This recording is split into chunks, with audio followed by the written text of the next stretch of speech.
CM YS Jaganmohan Reddy పాలనలో AP అభివృద్ధి చెందిందని నెల్లూరు పార్లమెంట్ వైఎస్ఆర్సీపీ అభ్యర్థి విజయసాయిరెడ్డి తెలిపారు. దేశంలో ఎక్కడా లేని విధంగా రాష్ట్రంలో సంక్షేమ పథకాలు అమలు చేశామన్నారు. వైఎస్ఆర్సీపీ పాలనలో అనేక అభివృద్ధి కార్యక్రమాలు చేపట్టామన్నారు. సీఎం వైఎస్ జగన్ నాయకత్వంలో అన్ని రంగాల్లో అభివృద్ధి జరిగిందన్నారు. చంద్రబాబు ఆధ్వర్యంలో పురంధేశ్వరి పనిచేస్తున్నారంటున్న ఎంపీ విజయసాయిరెడ్డితో మా ప్రతినిధి వినాయక్ ఫేస్ టు ఫేస్. ఈరోజు రాష్ట్ర వ్యాప్తంగా కూడా ఎక్కడికక్కడ ముఖ్యమంత్రికి జనం నిరాదరణలు పడుతున్నారు. ఒకవైపున మీరు సంక్షేమ అభివృద్ధి చేశామని చెప్తారు, మరోవైపున రాష్ట్రం అభివృద్ధి చెందలేదనేది చంద్రబాబు నాయుడు, పురంధేశ్వరి, అదేవిధంగా పవన్ కళ్యాణ్ ఆరోపిస్తున్నారు. ఏ విధంగా కౌంటర్ ఇస్తారు సార్? రాష్ట్రం అభివృద్ధి చెందలేదు అన్నటువంటిది అవాస్తవం. రాష్ట్రం ఇక సంక్షేమ పథకాల విషయంలో మనం గతంలో దేశంలో ఏ రాష్ట్రం చేయనన్ని సంక్షేమ పథకాలని వైఎస్ఆర్ కాంగ్రెస్ పార్టీ నాయకులు అమలు చేయడం జరిగింది. అభివృద్ధి పథకాల విషయంకి వస్తే ఇది చాలా పూర్తిగా దురుద్దేశపూర్వకంతో చంద్రబాబు నాయుడు చేస్తున్నటువంటి ఆరోపణలు. రామాయపట్నం పోర్టు విషయం, Juvvaladinne shipping yard, Sangam barrage, Nellore barrage, Udayagiri agricultural university, Apache leather factory, Kribhco ethanol plant, Vishwasamudra bio energy plant, 1600 కోట్లతో మాండలీస్ చాక్లెట్స్, ఆ తర్వాత శ్రీ సిటీలో వరుసగా 3 ఏసీ యూనిట్లు మొదలుపెట్టాం. 1000 కోట్లతో జపాన్కి చెందినటువంటి డైకిన్ ఏసీ యూనిట్లు ప్రారంభించాం. 520 కోట్లతో దేశీయ ఏసీ సంస్థ బ్లూ స్టార్ వాటి మ్యానుఫ్యాక్చరింగ్ ఫెసిలిటీని నెలకొల్పడం, 18,000 కోట్ల పెట్టుబడితో 5,000 మందికి ఉద్యోగాలు శ్రీ సిటీలోనే మాత్రమే ఇవ్వడం జరిగింది. రాష్ట్ర వ్యాప్తంగా 45,000 స్కూల్స్లో నాడు నేడు ప్రోగ్రాం కింద అత్యాధునికంగా తీర్చిదిద్ది మనం ఇంగ్లీష్ మీడియంని మొదలుపెట్టడం జరిగింది. 15,000 గ్రామ సచివాలయాలు కట్టించాం. 12,000 విలేజ్ క్లినిక్లు కట్టించాం. 12,000 రైతు భరోసా కేంద్రాలు కట్టించాం. 10 షిప్పింగ్ హార్బర్లు కట్టించాం. 4 మెగా పోర్ట్లు కట్టించాం. వైజాగ్ కేంద్రంగా ఎన్నో సాఫ్ట్వేర్ కంపెనీలను తీసుకురావడం జరిగింది. ఇక మన పక్కనున్న తడ శ్రీ సిటీలో కొత్త కంపెనీలను తీసుకొచ్చి కొంత లక్షల మందికి ఉపాధి కల్పించాం. విద్యుత్ ప్లాంట్, ప్రపంచంలోనే అతిపెద్ద విద్యుత్ ప్లాంట్ను కట్టిస్తున్నాం. ఇదంతా దక్షిణ భారతదేశం మొత్తానికే విద్యుత్ ఉత్పత్తి చేసే స్థాయిలో దీన్ని తీసుకెళ్తున్నాం అన్నటువంటి విషయం. ఇదంతా కూడా అభివృద్ధి. వైఎస్ఆర్ కాంగ్రెస్ పార్టీ నేత గౌరవ ముఖ్యమంత్రి గారి నాయకత్వంలో 5 సంవత్సరాల కాలంలో ఇన్ని అభివృద్ధి పథకాలు, సంక్షేమ పథకాలకు వస్తే ఇంకా లెక్కే లేదు.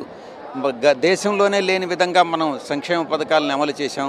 అదేవిధంగా ఇప్పుడు నేను చెప్పినటువంటి అభివృద్ధి పథకాల విషయంలో ఎక్కడా వెనుదిరగకుండా అటు సంక్షేమంలో కానీ ఇటు అభివృద్ధిలో కానీ ఎక్కడా కూడా దేశంలోనే ఏ రాష్ట్రంలో కూడా కన్నా తీసిపోకుండా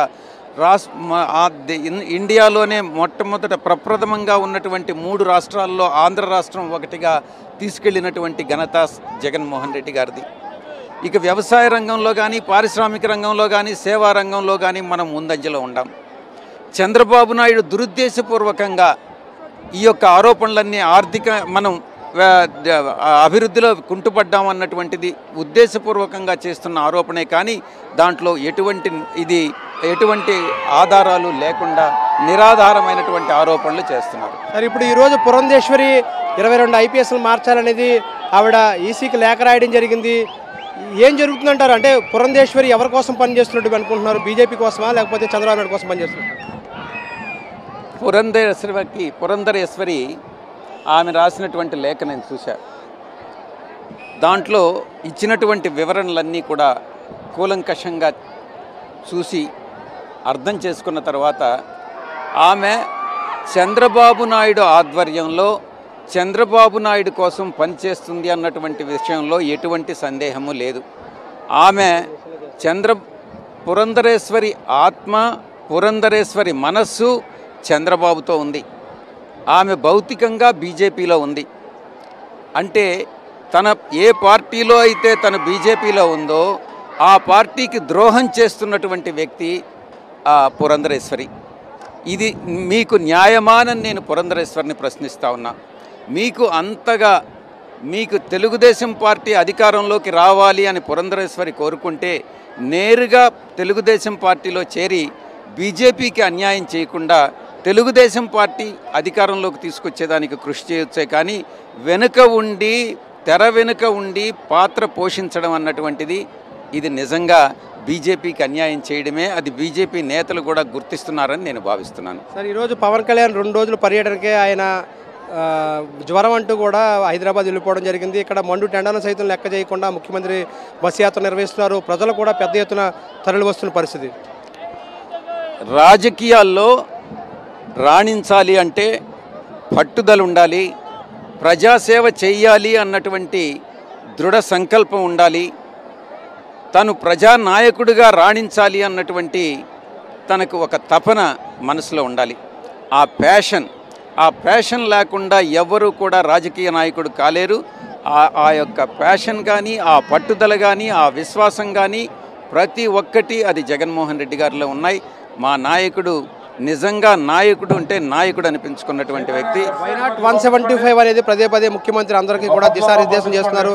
ఎలా ఉండబోతున్నారు రాబోయే ఎన్నికలు? గతంలో మనకు 151 సీట్లు వచ్చాయి 175కి.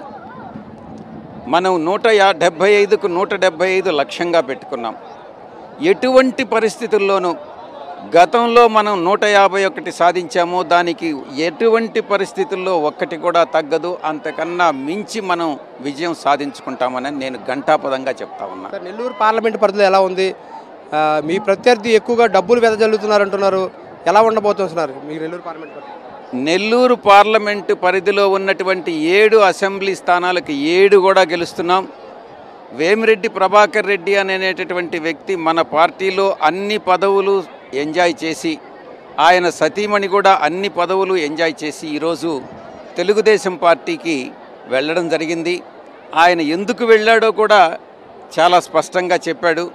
ఒక సాధారణమైనటువంటి వ్యక్తి, ఒక పేదవాడిని, ఒక ముస్లిం సోదరుడిని నెల్లూరు సిటీలో పెట్టడానికి లేదు అన్నటువంటి విషయాన్ని ఆయన అబ్జెక్షన్ పెట్టి ఈరోజు బయటకు వెళ్ళడం జరిగింది. ఇది నిజంగా శోచనీయం.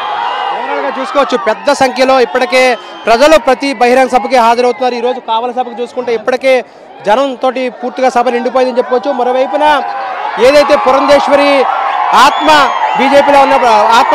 బీజేపీలో భౌతికంగా ఉన్నప్పటికీ కూడా పురంధేశ్వరి ఆత్మ మాత్రం తెలుగుదేశం పార్టీలోనే ఉంది.